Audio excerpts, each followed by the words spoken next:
Jorge Benjor, Taj Mahal, Taj Mahal.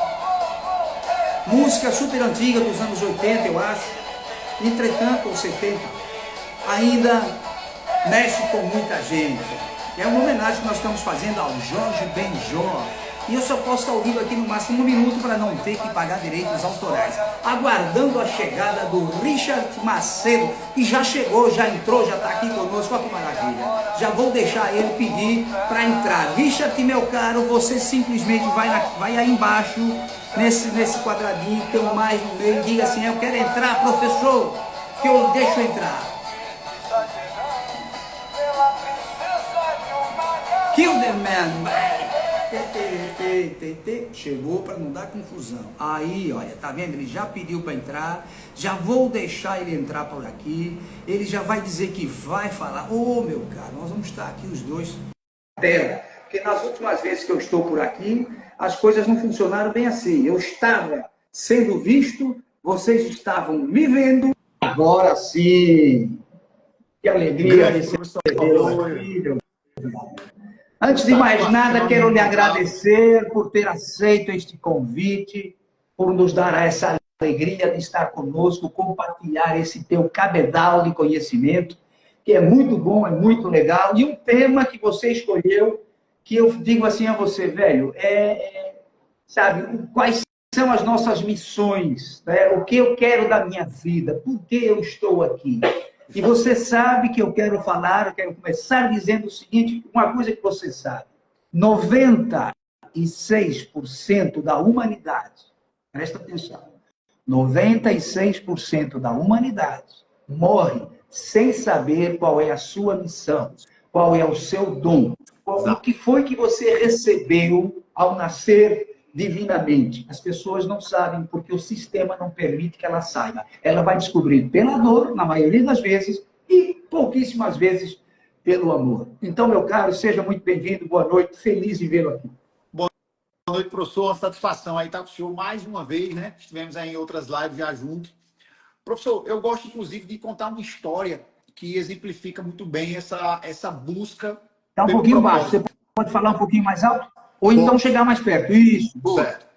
Então, eu gosto muito de contar uma história que ela nos ajuda a encontrar o nosso propósito.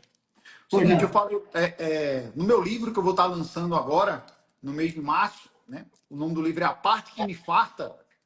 Exatamente, eu conto uma história chamada... Uma das histórias que eu conto no livro é sobre a história da cadeira cativa. Uma cadeira cativa, como o senhor bem sabe, é uma cadeira que ela é exclusiva do detentor dessa cadeira. Pode ser no estádio de futebol, pode ser num teatro, né? Aquela cadeira é sua e só o senhor pode sentar. Então, se o senhor adquire essa cadeira, uma cadeira cativa, só quem pode sentar o senhor é nela. E eu acredito que aí na história, no livro, eu conto que cada um de nós recebe, e aí o senhor pode acreditar em Deus, no universo, seja no que for, mas cada um de nós, quando viemos para o universo, nós não viemos pelo acaso. Nós viemos dotados de uma razão e dotados de uma finalidade, cada um de nós. E aí eu comparo isso com a cadeira cativa. A cadeira cativa seria mais ou menos a ideia de que cada um de nós temos uma cadeira cativa e que, na minha visão, uma cadeira que Deus dá para cada um de nós. E o grande problema hoje é compreender qual cadeira eu devo sentar. Porque cada um de nós vem com uma missão muito específica. Né? Eu acredito que Deus, ele não olhou para professor Arroio, o senhor vai e seja o que Deus quiser. Não, muito pelo contrário. Todos nós somos dotados de propósito e de finalidade. Cada um temos uma finalidade. Mas o grande problema é que a gente se perde com essa sociedade, a gente se perde hoje com o sistema, a gente se perde hoje com os níveis de comparação, busca por validação, tudo isso que envolve hoje, ao mesmo tempo, as fragilidades humanas que a gente tem. E aí a gente, às vezes, olha um outro que está fazendo sucesso e o que é que eu acredito? Eita, eu quero fazer sucesso que nem ele. Eu quero sentar na cadeira dele, eu quero copiá-lo. Verdade, verdade. E aí esquece. E aí no livro eu falo um pouco sobre isso. E aí eu falo que no livro, para que a gente possa encontrar o nosso propósito, a gente tem que estar baseado em 3 fatores importantes, que eu, lá no livro eu chamo das esferas da vida. Né? As 3 esferas da vida é a esfera da realização profunda. A esfera da realização profunda, eu explico lá, mas ela trata, em outras palavras, do que eu faço que me dá uma realização profunda, que eu passaria horas fazendo aquilo, que aquilo me satisfaz, aquilo me farta de uma maneira que eu consigo fazer e eu nem vejo o tempo passar. Então, essa é a esfera da realização profunda, em resumo. E aí, a esfera dos dons e talentos são os dons e talentos que eu recebo do mundo para oferecer para o mundo. Se cada um de nós viemos com uma missão específica, então nós viemos também dotados e municiados de dons e talentos que vão exatamente fazer com que eu possa expressar para o mundo esse meu propósito. Muito E aí, a bem. terceira esfera é a esfera da contribuição única, porque uma vez que eu tenho uma realização profunda, eu pego as minhas habilidades, os meus dons e talentos, e eu lapido, e eu treino, e aí eu vou falar no livro como a gente pode fazer isso. Eu lapido, treino, moldo, empacoto para que eu possa realizar uma contribuição única, um modo único e exclusivo que eu tenho para oferecer ao mundo. E aí, automaticamente, quando eu empacoto essas esferas, eu encontro um real sentido para a minha vida. Deu para entender mais ou menos isso? Perfeitamente. Agora, você concorda que a maioria das pessoas não descobrem esse potencial, esse dom, essa missão? Você fala em 12 e eu falo em uma ou duas, imagina. Então, é muito importante isso que você escreveu e que você vem trazendo agora, para pelo menos fazer com que algumas pessoas comecem a entender e a enxergar, sem a necessidade de passar pela dor. Porque, veja, eu vou dar um exemplo banal. A figura vai para uma faculdade, estuda, se forma, e de repente o papai diz assim: meu filho, venha cuidar da padaria do papai, porque o papai está doente. Aí ele diz: meu pai, eu estudei a vida inteira para ser advogado, você agora quer que eu seja padeiro? Não, meu filho, eu não quero que você seja padeiro, eu quero que você apenas assuma a responsabilidade de aguentar com a padaria, tendo em vista que foi a padaria que sustentou para você estudar. Tá bom, meu pai, eu vou fazer um acordo. Até que você recupere a saúde, eu fico aí quietinho uns 6 meses, mas eu quero continuar na minha profissão. E de repente, dentro dessa padaria, ele descobriu o seu talento, ele descobriu a sua missão e o seu dom. E transformou aquela padaria no Habib's. Bem curtinho a história, mas é por aí. Então, o Habib's não é árabe, o Habib's é português. O pai era português, ele é filho de português. Então, são coisas que você só descobre na hora da dor. Ele só foi para a padaria porque o pai ficou doente. Aliás, o pai faleceu depois. Mas é isso que eu digo. Por vezes, nós só descobrimos esse talento, só descobrimos esse dom, só descobrimos a nossa missão através de algo inesperado. Quantas vezes você com certeza conhece pessoas, conversou, ouviu falar de pessoas que estavam desesperadas porque perderam o emprego. O cara estava trabalhando, de repente não tem mais o que fazer. Pô, velho, o que eu vou fazer da minha vida? E ele começa um negócio, tipo, vou vender coxinhas de galinha, ou vou fazer pastel, eu vou fazer alguma coisa e dali surge uma grande cadeia de pastéis que o cara acaba descobrindo. Então, esse talento, esse dom, da maioria dos casos, vem através da dor. É numa situação a qual não se vê saída que a saída surge. Porque quando você está na zona de conforto, tipo, eu estou trabalhando, ganhando R$2.000 por mês, não é muito, mas estou de boa. Eu saio de manhã, volto de tarde, eu saio de manhã, volto de tarde. O tempo vai passando, de repente eu estou idoso, passou a vida e eu não descobri o meu talento, eu não descobri a minha missão, eu não descobri o meu dom. Por isso estou feliz. Professor, e tem algo extremamente importante que eu acho interessante mais o pessoal tentar entender isso. Vocês conseguem pegar essa ideia. Um dos grandes erros hoje que a sociedade ela nos imputou, ela quer empurrar ela abaixo para nós e que propósito de vida está atrelado à profissão, à carreira profissional. Né? A maioria das pessoas acredita que o propósito está relacionado à carreira. A grande maioria das pessoas que eu cheguei para fazer uma pesquisa e perguntar você acha que o propósito de vida, seu propósito de vida é o quê? Você acha que seu propósito de vida? Fiz perguntas sobre propósito. Todas as pessoas tendem a relacionar propósito de vida com a carreira profissional. E aí no meu livro, inclusive, eu escrevi um ponto lá que eu achei muito bacana, que é: o seu propósito não é um emprego das 8 às 18. Por quê? Porque Porque muitas vezes, professor, a grande dificuldade da grande massa brasileira que trabalha no comércio, que trabalha em faz várias atividades, que elas não conseguem encontrar prazer e propósito no que fazem e fazem unicamente para pagar suas contas, pagar o boleto, pagar a escola das crianças, fazer a sua feira, pagar seu aluguel.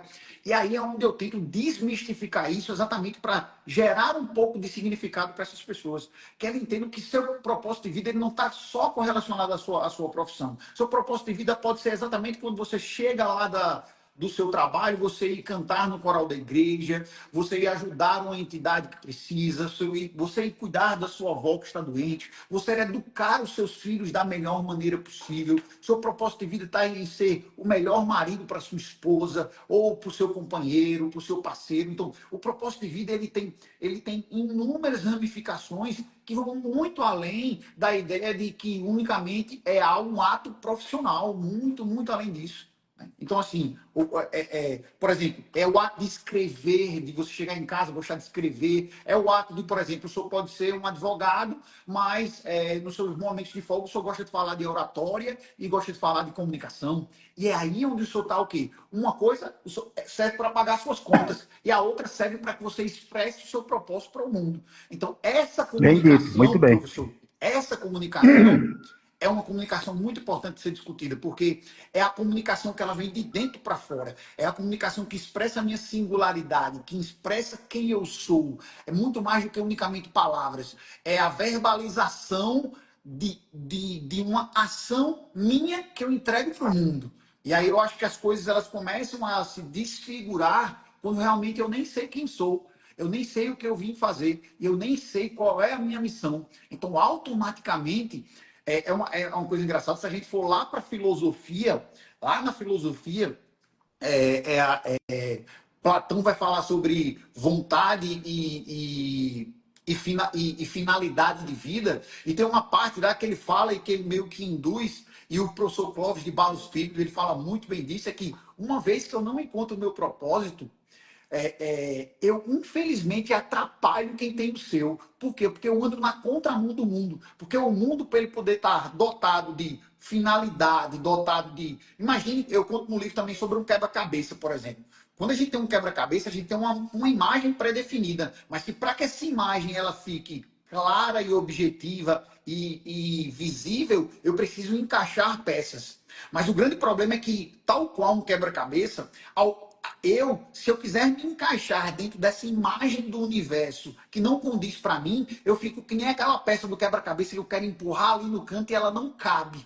E aí, automaticamente, eu preencho, estou tentando entrar num local que não me cabe e eu também estou tirando o lugar de outra peça que não podia estar lá. Então, eu só entendo que eu desconfiguro, eu distorço a imagem que deveria ser projetado dentro do universo. Então, quando eu também não encontro meu propósito, eu termino atrapalhando quem encontra o seu.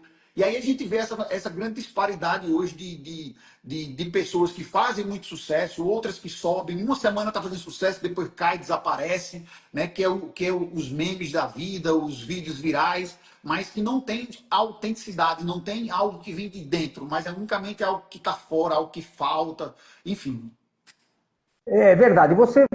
Bem, eu quero fazer uma pergunta a quem está aqui nos ouvindo, nos acompanhando. Está todo mundo ouvindo bem aí o Richard? Vocês conseguem nos ouvir legal? Está tudo cheio de legal? Pessoal, para ver isso. Eu estou ouvindo Fala aí, pessoal. perfeitamente, mas às vezes Responde se acontece. tá tudo ok. Ah, entrou aí, ó, Vanessa, uma grande colega minha de infância. Deixa eu ouvir mais. Muita Não, tá gente bom. entrando Diz aqui. que estão congelando a imagem, não está não. Aqui para mim está Pra ótimo, você está de boa, está mim vendo também tudo cheio de pra mim tá legal. ótimo. Agora, Richard, você fala em algumas coisas, por exemplo, nas tuas lives ou nos teus vídeos, sobre essa questão da comunicação e também da relação. Olha, tá ótimo, a Sabrina está dizendo aí, tá vendo? Tá ótimo, beleza, assim é que é. A gente está Beijo, ouvindo, a Sabrina. gente tem que estar.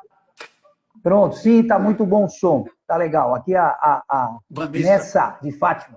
Ô, Vanessa? É, Pois é, mas aqui não Vanessa, está uma o grande nome dela colega minha de toda, né? infância. Aí eu não posso adivinhar, mas tudo bem, legal. Então, veja, dentro daquilo que você oferece e você fala algo importante, que é você não tem o teu sonho, você não tem a tua missão, você não descobriu por que você está aqui e acaba, inclusive, atrapalhando a do outro. Exato. Porque você sabe que tem muita gente, vou te contar uma história rapidinha para florear isso tudo. Tem muita gente, eu costumo chamar isso de cuidado com o Zé Ninguém. Tem muita gente que diz assim, olha, eu resolvi mudar minha vida, eu tô de saco cheio dessa zona de conforto, eu vou voltar para a faculdade. Eu fiz odontologia, agora eu quero estudar medicina.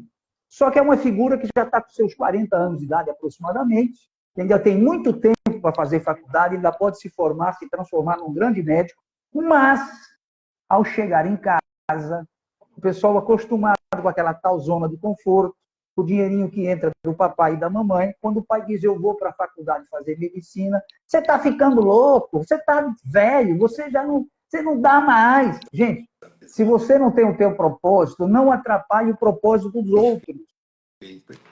Perfeito. Porque vezes, olha, eu mesmo estudei, eu fiz direito, mas eu não estou na área do direito. Eu fiz o direito, na verdade, mais para ter um pouco de conhecimento jurídico, que para mim é importante, quando você está aqui no país, saber das coisas. Agora, veja, se eu fosse adentrar para a advocacia, para o jurídico, eu não ia ficar feliz. Eu estou feliz com o que eu faço agora, você já falou nisso também. Isso para mim não é trabalho, isso aqui é uma alegria, é um bate-papo, é uma troca de informação. Então, gente, ouça o que o Richard está dizendo, e depois ele vai dizer onde a gente pode comprar esse livro, se está na Amazon, se está em algum, sei lá, onde é que está o livro, você vai dizer para a gente poder buscar esse livro. Ouça a ele, e uma coisa, se você não percebeu ainda, e lute para conseguir, porque por vezes passa a vida inteira e não descobre. Se você não sabe ainda qual é a tua missão, qual é o teu propósito, qual é o teu dom, ouça o que ele está falando, não fica cortando o propósito dos outros, a alegria dos outros e tenta descobrir o seu. Então, um dos problemas nossos, Richard, nós brasileiros em especial, é cuidar demais da vida alheia. Tudo nos incomoda. Ontem eu participei de uma live, uma discussão com 17 pessoas, e em vez de nós estarmos falando do nosso propósito, daquilo que nós pretendemos, do que eu penso em fazer, um ou outro se provocando, tipo assim, você está falando isso, mas não sai daqui, você não vai fazer nada. Gente, faça você, para de onda, é com você. Você não escreveu um livro, você não tinha vontade de fazer. A propósito, eu quero saber o seguinte, antes de mudando aqui de tudo. Você está em que estado do Brasil? Imagina. Eu estou na cidade de Campina Grande, na Paraíba, professor. Pronto. Eu não sei por que cargas d'água, eu pensei que fosse Minas Gerais. Depois eu fui ver lá o teu site, espera aí, o cara está em Campina Grande, está na Paraíba, pronto, está confirmado aí, que eu tenho aí alguns amigos na Paraíba, depois a gente conversa sobre isso. Mas, enfim, esse detalhe. Bahia, não é isso? Eu estou em Salvador da Bahia, sou nascido e criado em São Paulo, fui estudar um dia lá em Portugal, acabei passando por lá na Alemanha, na verdade, 20 e tantos anos. E agora estou aqui em Salvador. Fui enganado por um autor, Jorge Amado. Eu li os livros de Jorge Amado e eu achava isso aqui uma maravilha. Ele tinha razão em algumas coisas, só que ele ele omitiu outras. E aí já sabe, né? A gente tá por aí. Se o baiano ouvir isso, fica doidinho.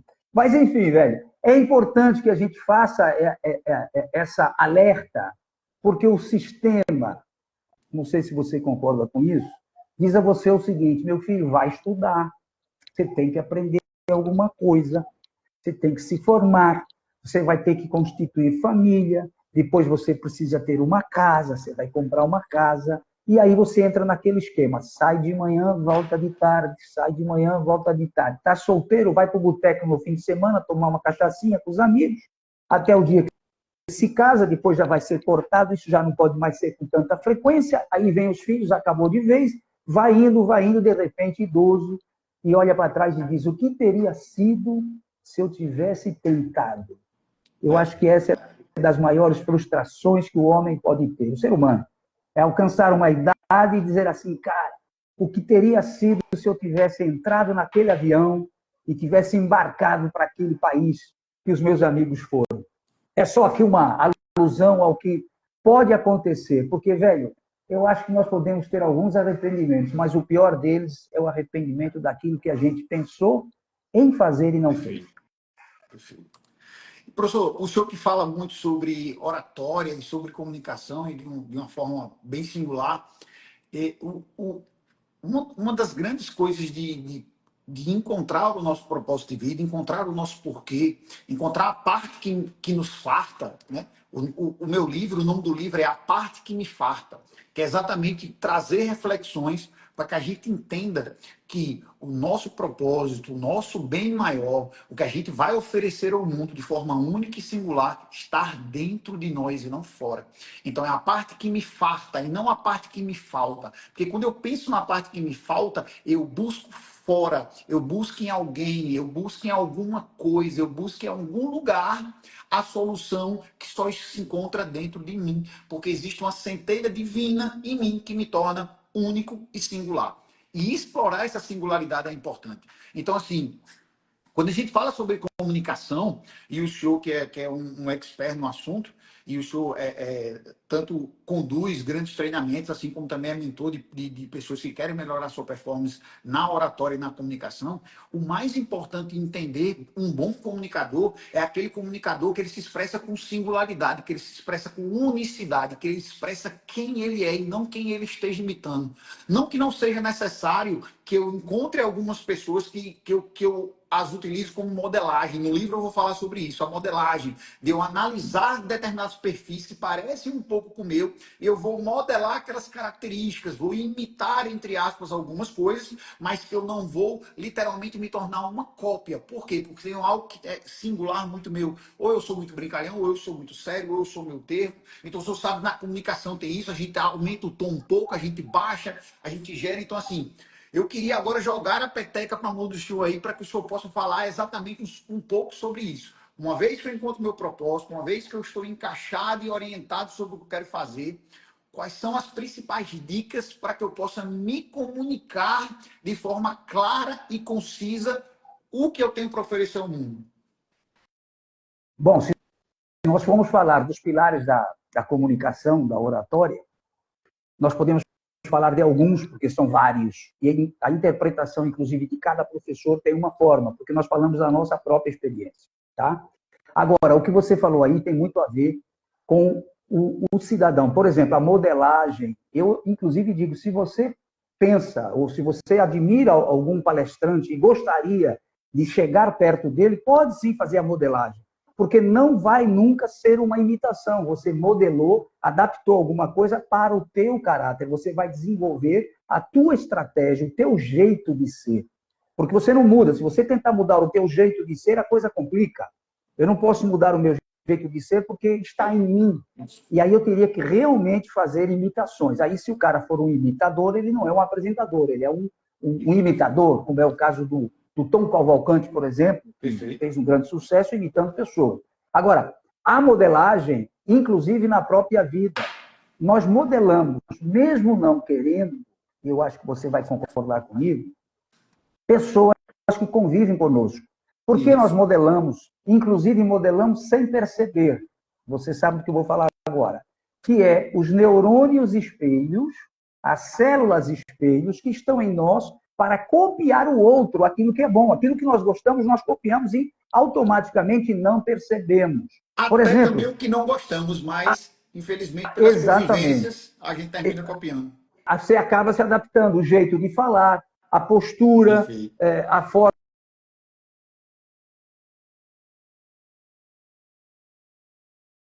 Células de espelho. E, como eu estava dizendo, você faz inconsciente. Por vezes, nós encontramos pessoas que utilizam de gestos, palavras, tom de voz semelhantes, e a gente chega a pensar, será que são irmãos? São parentes? Não, convivem juntos e assimilam um do outro isso. Então, não é ruim você assimilar ou fazer o que nós chamamos aqui de copiar o outro. Não é. Se você acha legal um palestrante, faça isso. Com relação à segurança de levar, você faz isso muito bem, diga-se de passagem, você tem que ter, primeiramente, conhecimento do que eu vou falar. Por exemplo, você está falando aí do teu livro... Deixa eu só abrir quiser aqui uma coisa rapidão para completar o que o senhor está dizendo. Pessoal, quem está acompanhando a gente aqui, só escreve aqui assim, ó, se você tem medo ou não de falar em público. Só para a gente saber. Quem tem medo de falar Vamos lá em ver público, se tem alguém que escreve aí. Escreve aí, eu. Só para a gente saber. Pode continuar, professor. Pronto. Então, veja, nós estamos falando de segurança. Segurança no sentido de saber o que eu estou levando para alguém. Eu dou um exemplo. O Richard Macedo vem aqui falar do seu livro. Ele sabe o conteúdo do livro. Então, qualquer pergunta relacionada ao livro, ele saberá responder. Olha, a Sabrina diz que tem receio de falar em público. Depois a gente precisa saber dela que receio é isso. Olha, aqui a Jane Monteiro também. Meu Deus. E está vendo aí? As pessoas precisam de ajuda, precisam se desenvolver. E não é difícil, é uma falta de hábito apenas. E depois os bloqueios, né? Quando eu boto na minha cabeça que eu não sou capaz. A propósito, diga. Uma das coisas que eu mais observo sobre exatamente o medo de falar em público, ele está muito ligado ao medo do julgamento. A gente fica com medo do É o que vão medo de pensar, do que vão pagar o falar. mico. Isso, exatamente. Né? Mas por que isso acontece? Porque eu julgo, porque eu vejo os outros e eu faço, está pagando mico. Aí eu penso exatamente do outro que vão fazer comigo. É sempre assim. Né? Muito O meu medo é refletido. Eu estou gozando do cara, tá ali, eu estou tirando onda, É mais ou mas menos enfim. isso. Isso também, professor, Diga.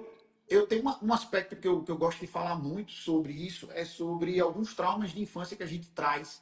Né? Eu acho, por exemplo, infelizmente, se alguém aqui é pai ou mãe de criança, e aí vai entender um pouco sobre isso, é que quando a gente é criança, os nossos pais, infelizmente, muitas vezes, sem uma intenção real de fazer isso, logicamente, mas eles nos colocam uma pressão, nos colocam um medo de nos expressar muito. Por exemplo, não tem aquela fase que a criança ela faz muita pergunta, né?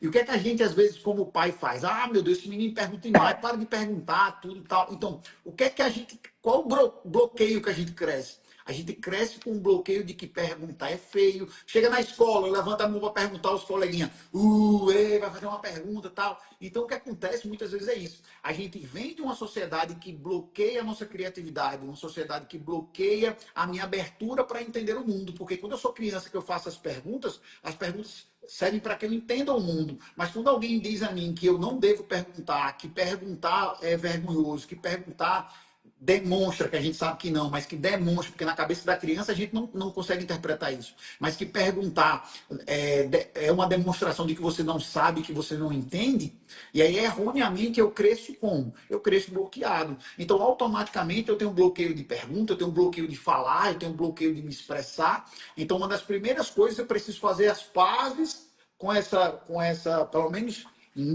com relação a isso, essa criança que ela foi bloqueada de alguma forma lá no passado. Ou exatamente esse julgamento que eu faço do outro. Se quando alguém está falando eu julgo, automaticamente eu penso, e estão me julgando. Então acontece muito isso. Então, assim, no meu livro, eu falo muito, o livro ele tem algumas pegadas que são importantes.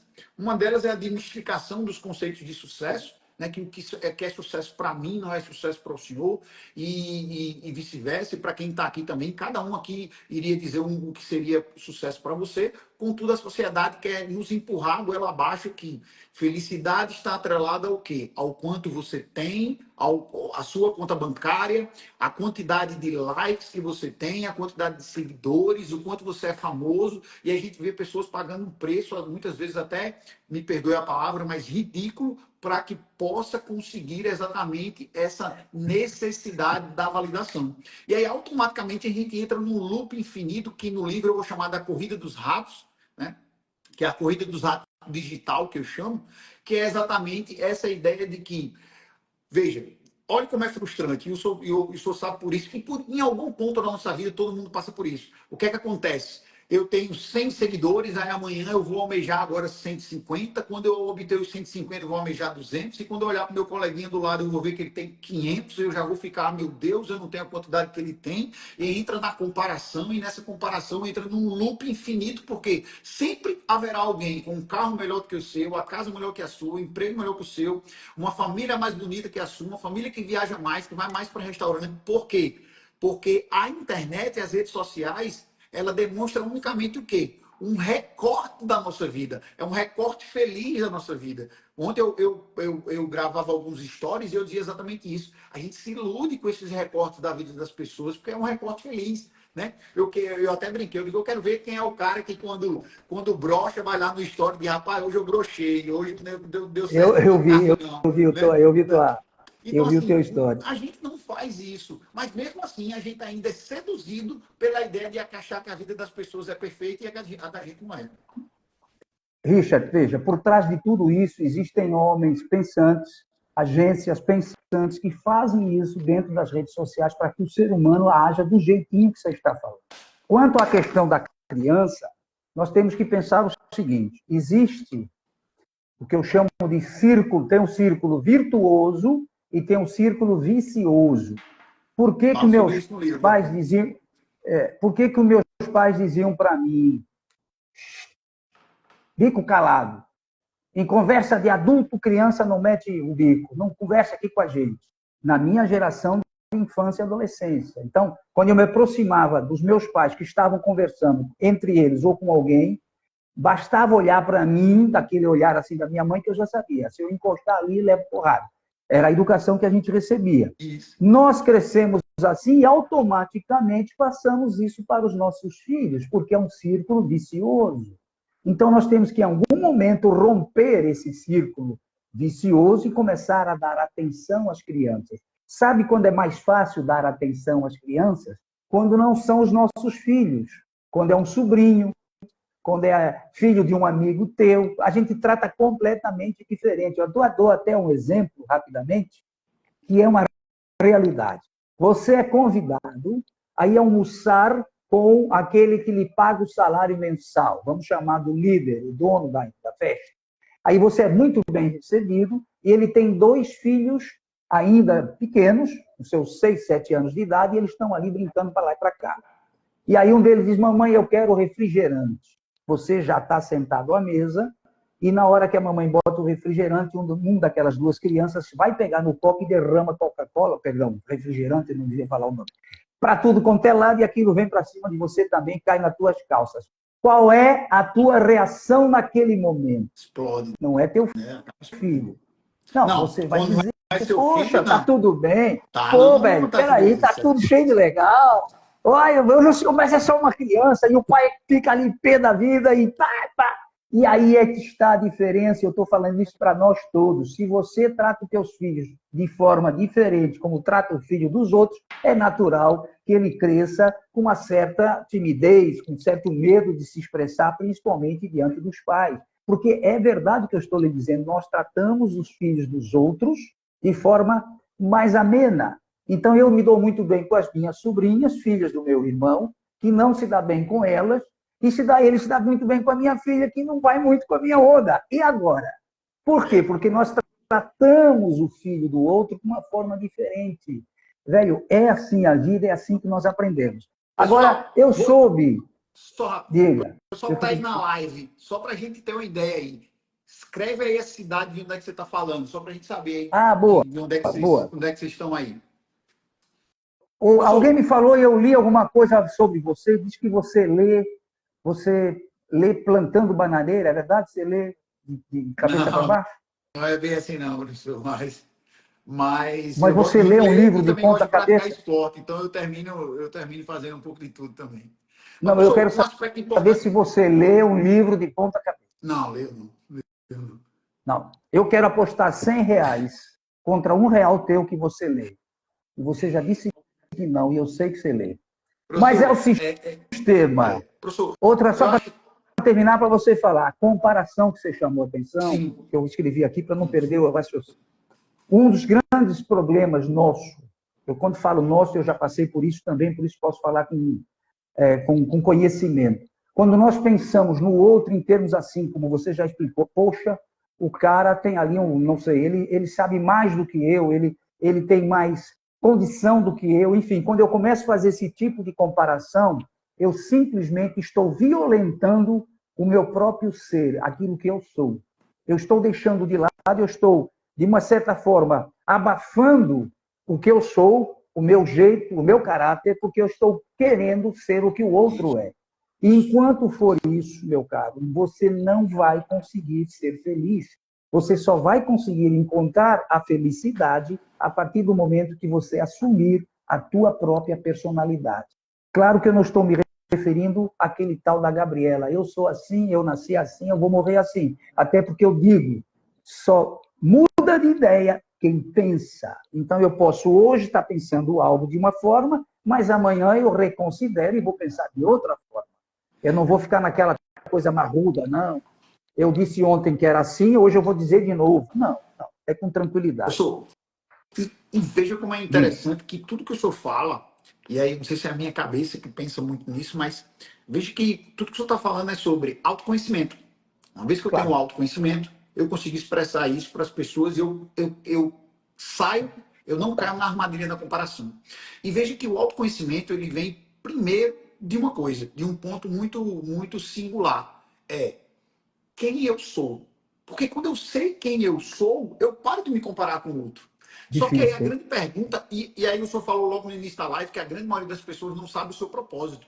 E aí, né, como Não. o senhor bem falou, e eu concordo plenamente. E aí uma pergunta que eu faço às pessoas, professor, e aí eu indago ao senhor para refletir depois e convidar outras pessoas a fazer essa reflexão, eu faço uma pergunta capciosa, mas que ela deveria ser de fácil resposta, mas 90% das pessoas elas têm dificuldade de responder. Eu faço uma pergunta que é simples. Me diga quem você é sem dizer o que você faz. A grande maioria das pessoas não sabe responder, professor. É bem diferente.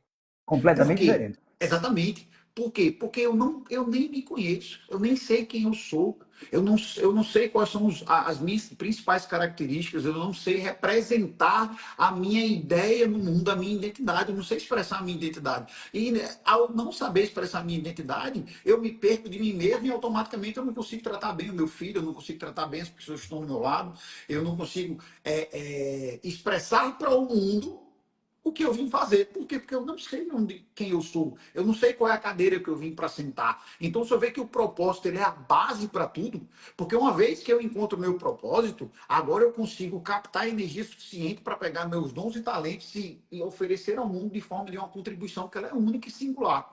Só que quando me falta o conhecimento de quem eu sou, automaticamente eu não expresso ao mundo o que eu vim expressar. Então, assim, o primeiro passo para o autoconhecimento é entender quem eu sou, é entender como eu estou. Porque imagine, professor, se eu faço uma pergunta simples ao senhor, é o seguinte: o senhor está perdido em algum lugar e eu, não, na verdade eu estou perdido em algum lugar e eu quero ir ao encontro do senhor. Qual seria a primeira pergunta que o senhor me faria? Onde você. Bom, se você está perdido, você não sabe onde você está. Isso. Eu ia lhe Aí, perguntar para onde aí você quer ir. eu quero ir para a casa do senhor, mas o senhor vai dizer assim, mas para você vir para minha casa, você tem que saber onde você está. Não é assim? Pronto, se Então, você não sei onde você está, eu não posso ir para sua casa. exatamente. Então, a grande dificuldade que a gente tem, inclusive, de ajudar as pessoas é porque a grande maioria das pessoas não sabe nem onde está. Então, É esse o se eu não problema. sei onde a pessoa está, não tem como eu direcioná-la. Então, o primeiro passo que a gente tem a organizar na nossa vida pessoal sobre autoconhecimento é saber quem eu sou, onde eu estou e aonde eu quero chegar. Uma vez que eu traço essa meta de onde eu estou e onde eu quero chegar, tudo que aparece para tentar me desviar disso, eu começo a interpretar como algo que não é para mim. E aí eu me livro mais uma vez das armadilhas da comparação, da busca por validação, várias outras armadilhas aí que nos colocam vulneráveis a esse sistema que a gente já vem falando desde o início aí da nossa live, que ele termina nos impulsionando a viver uma vida sem sentido. Só ver que eu acho uma das coisas e se eu tiver mais um pouquinho de tempo para falar, só para mim abordar um outro ponto que eu acho interessante, é sobre a ideia de que nós sofremos muito hoje de duas grandes doenças: ansiedade e depressão. São o mal do século, são as doenças hoje que elas mais acometem a E saúde mental das pessoas. estão vinculadas uma com a outra. Estão vinculadas uma para a outra, mas elas estão extremamente separadas a temporal, a separação temporal. Porque se o senhor parar para ver, a ansiedade é a busca de um futuro que ainda não existe. Eu me torno ansioso porque eu quero saber o que é que vai acontecer lá na frente. E a depressão, ela está sempre associada a um passado mal resolvido, um passado que eu não me orgulho, ou um passado que me traz. E aí o senhor nota que essas duas problemáticas, seja com relacionada ao meu passado, ao meu futuro, elas se dão porque eu não me conecto ao momento presente? É. o fato de eu não me comunicar com o meu momento presente, eu saber o que é que eu vim fazer, onde eu vou contribuir, o que eu acordei para fazer. Hoje eu acordei motivado para quê? Então, essa busca por sentido e a não resposta dessa busca por sentido me faz exatamente estar pairando entre o futuro e o passado e não conseguir ver o momento presente. É isso. Veja, Richard, por vezes até despertamos meio que desmotivado, justamente por não ter um objetivo. Por outro lado, se eu tenho um trabalho, também acordo por vezes desmotivado, porque eu vou trabalhar por trabalhar. Eu vou trabalhar pelo pouco dinheiro ou pelo muito dinheiro que eu vou buscar. O importante está em descobrir o que eu quero para mim, e aí eu me pergunto assim, na verdade, me perguntam, mas como é que eu descubro quem eu sou? Claro que isso é uma coisa muito individual, isso está com cada um de nós em descobrir. Eu ainda busco hoje, aos 74 anos de idade, eu ainda busco descobrir ainda mais do que de verdade eu sou. E por vezes eu me digo, poxa, aprendi antes tarde do que nunca, porque eu poderia ter aprendido aos meus 20 anos de idade, o que era impossível, porque certas coisas você só aprende com a experiência. Preste atenção, experiência de ter vivido, não é maturidade. Porque o cara fez 60 anos, não quer dizer muita coisa. Ele não viveu nada na vida, passou só a ir trabalhar e voltar, ou seja, não, tem que ter aventuras, tem que ter disposição. E quando você fala aonde eu quero chegar, eu penso assim, onde eu quero estar daqui 10 anos, hipoteticamente agora. Para que eu possa estar aonde eu quero chegar daqui 10 anos, eu tenho que pensar nas etapas. O que eu estou fazendo exatamente agora, neste minuto, para estar daqui a 10 anos onde eu quero chegar? Isso. É no dia, é hoje, é no agora que eu tenho que pensar nisso. O que eu estou fazendo? E eu tenho exemplos. Eu estava ministrando um curso em Pernambuco, numa igreja católica, em Recife. E dos participantes haviam duas senhoras com o mesmo nome. As duas se chamavam José Maria. Zé Maria, não, o nome assim. Maria José. Todas duas eram Maria José. Por incrível que pareça, eram amigas. Uma delas já faleceu recentemente. Já faz muitos anos isso. As duas amigas. E eu perguntei, me diga uma coisa, Maria José, qual é o teu sonho hoje? O que você pensa em fazer pela tua vida para você? Porque ela já estava com uma certa idade. E ela disse, um dos meus grandes sonhos é conhecer o Japão. Aí a outra faz assim, eu disse, o que foi? Eu também quero conhecer o Japão. Aí eu digo, pera, vocês não são amigas? Vocês não convivem juntas? Sim, e nunca conversaram uma com a outra do seu sonho, do que você pensa em fazer, em realizar? Como você quer ir para o Japão, ela também quer ir para o Japão, e vocês nunca falaram nisso, não. Agora pergunta para as duas, o que é que vocês estão fazendo hoje para ir para o Japão algum dia? Porque não havia uma meta para ir ao Japão. Nada. Aí eu pergunto de novo, mas como é que você quer ir para o Japão se você não faz nada para isso? Está esperando o quê? Ganhar na loteria? Receber algum dinheiro? Então, gente, eu não quero falar de objetivos, porque isso é uma coisa muito pessoal, cada um deve pensar. Agora, se eu quero ir para o Japão, eu começo a me perguntar, peraí, que custo, que investimento, que tempo, como é que eu vou atuar para poder guardar esse dinheiro, fazer uma reserva, enfim, para poder alcançar o que eu quero. Estou me referindo às etapas. Então, hoje eu estou aonde para daqui 10 anos eu estar ali. Daqui 2 anos, onde eu devo estar para depois, em 8 anos mais, ou seja, daqui 10, eu alcançar o meu objetivo. Isso. Em 5 anos, de hoje a 5 anos, eu já tenho que estar na metade daquele plano que eu tenho para dali 10.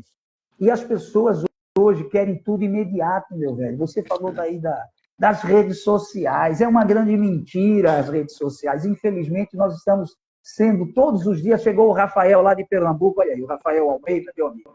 Então, o que acontece? É importante que a gente comece a cair na realidade e deixar de se iludir por esse grande glamour que nós estamos vendo aí nas internets da vida. E esse negócio, eu começo a fazer a minha venda do meu curso, vou vender meu livro, vou fazer não sei o quê, de repente eu vendi 10 milhões de cópias de livro. Não é assim. A coisa não funciona desse jeito. Verdade. Se você falar que o Paulo Coelho lança um livro e venda aí, sei lá, 300 mil cópias, eu até acredito. Agora, velho, nós desconhecidos, eu também lancei um livro. Não é assim. Você vende, claro que vende, mas não é 1 milhão de livros. Verdade. E as pessoas pensam que é tudo muito simples, e não é. Portanto, uma sugestão para quem quer saber quem eu sou. Primeiro, observe quais são os teus hábitos. Richard, nós temos hábitos que a gente não se dá conta que tem. Hábitos, inclusive, às vezes, horríveis. E está na internet para ver aí. O camarada mete os dedos no umbigo, atrás da orelha, dentro do ouvido aqui, no nariz, nas suas genitálias, e depois ainda cheira, para ver como é que foi. São hábitos e vícios que o ser humano tem e ele não sabe sequer, ele se apercebe, ele não percebe. Porque se ele vê o outro fazendo isso, ele diz assim, meu Deus, que nojeira.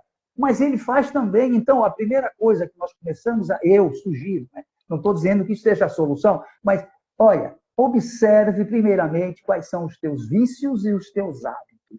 Porque nós até podemos falar de alguns hábitos, mas de vícios nós não falamos.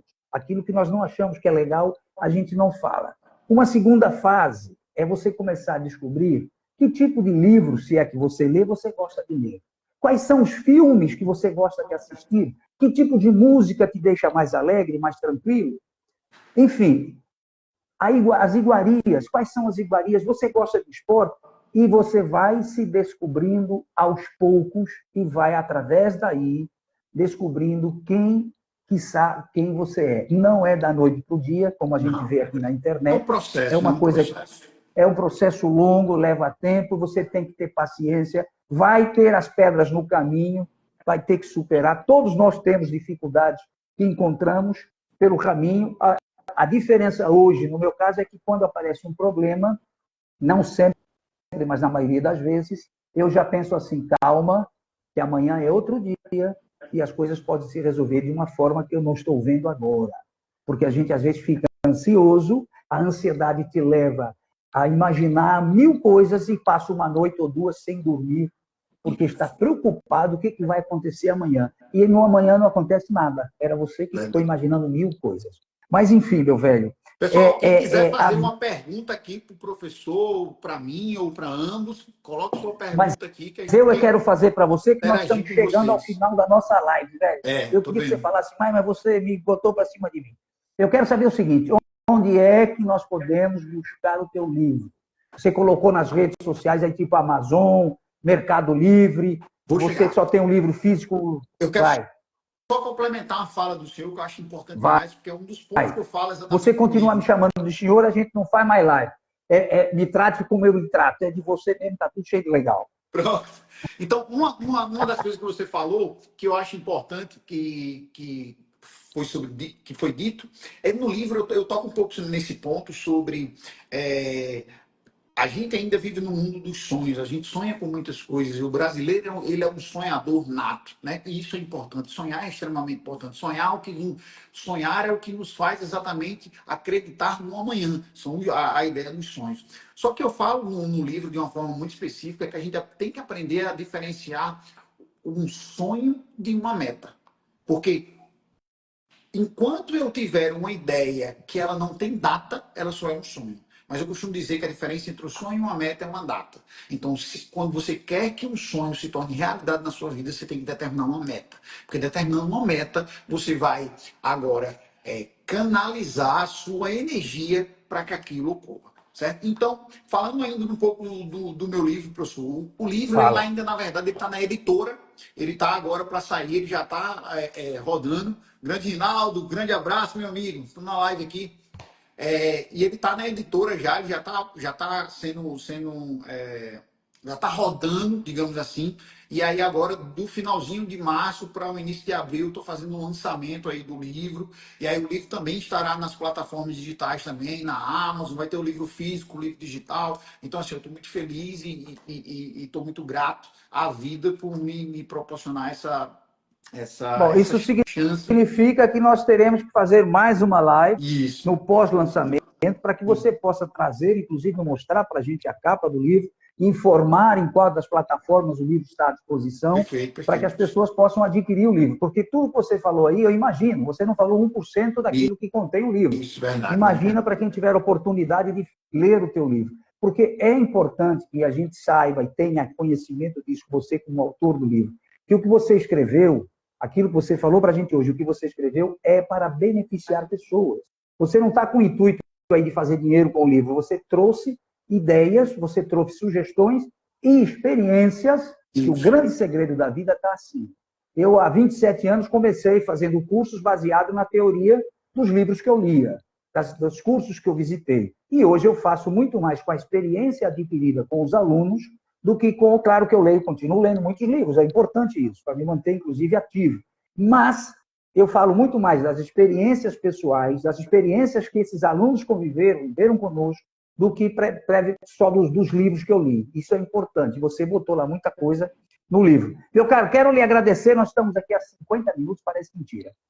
Quero lhe agradecer mais uma vez ter aceito esse convite. Muito grato. E eu costumo fazer uma foto aqui com os meus convidados, normalmente com as mulheres, mas isso tudo, velho, é tudo a mesma coisa, a gente não tem que estar preocupado com isso. E eu costumo fazer aqui o coraçãozinho para as pessoas fazerem aí, conosco, façam também, para fazer um print e mandar depois para a gente saber quem foi que nos assistiu, quem foi que estava com a gente. E Pessoal, muita gente um manda. Ó, aí, vai lá. Coraçãozinho aí nos e faça uma comentários. foto aí, faça um print aí com coraçãozinho. Faça um coração você também, que é para sair um print dos dois aí, velho. Mandando aí, é isso aí.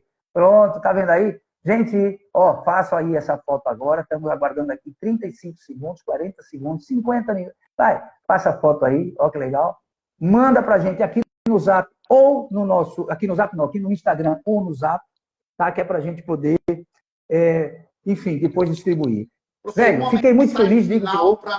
É isso, eu ia pedir a você, faça o fechamento com uma mensagem para todos, por favor. Minha participação. Primeiramente, grato a Deus pela oportunidade, pelo seu convite. Fico extremamente lisonjeado de estar falando com o senhor e é bom, mais uma vez, revê-lo aí, ver que toda essa sagacidade, essa ideia, essa jovialidade para expressar a comunicação. Então, eu fico muito feliz com isso. E só corrobora com a minha vontade de que ainda estou dentro de uma caminhada de aprendizado e de respeito às minhas limitações, às minhas vulnerabilidades, enfim. Uma das mensagens que eu quero deixar para quem aí que chegou aí, que pegou essa parte da live, é acreditar que respeite a sua singularidade, respeite suas limitações, respeite seus medos, respeite suas fragilidades. Nós estamos num mundo que supervaloriza os dons, supervaloriza os talentos, supervaloriza o que você tem de muito extraordinário e que pouco se preocupa com as nossas fragilidades, nossas dores, nossos medos. E eu costumo dizer assim, é muito cruel com você mesmo quando você compara o palco da vida dos outros com os bastidores da sua vida, onde você pega recorte da vida dos outros e compara com a realidade da sua vida do dia a dia. Então não faça isso pela sua saúde mental, pela sua saúde espiritual. Acredite, você tem muito a oferecer ao mundo. Basta você encontrar o seu propósito e aprender a comunicá-lo para o mundo de uma forma única e singular e só sua. Forte abraço, professor, e eu deixo com o senhor aí para encerrar. Meu caro, muito obrigado mais uma vez. E está encerrada a nossa live de hoje. Prepare-se que daqui umas 4 ou 5 semanas a gente volta a fazer mais uma live. Tá legal? Fechado? Para mim, viu? A live vai ser mandada para você ainda hoje, direto no teu Instagram. Ela vai ficar lá no teu Instagram como fica no meu. Ótimo. E aí eu vou jogar em outras plataformas que eu mando para você também. Tá fechado? Beleza. Um abraço, professor. Velho. Pessoal, um abração a todos. Obrigado por vocês estarem aqui. Agradeço muito a participação de todos. Um abração. Aí.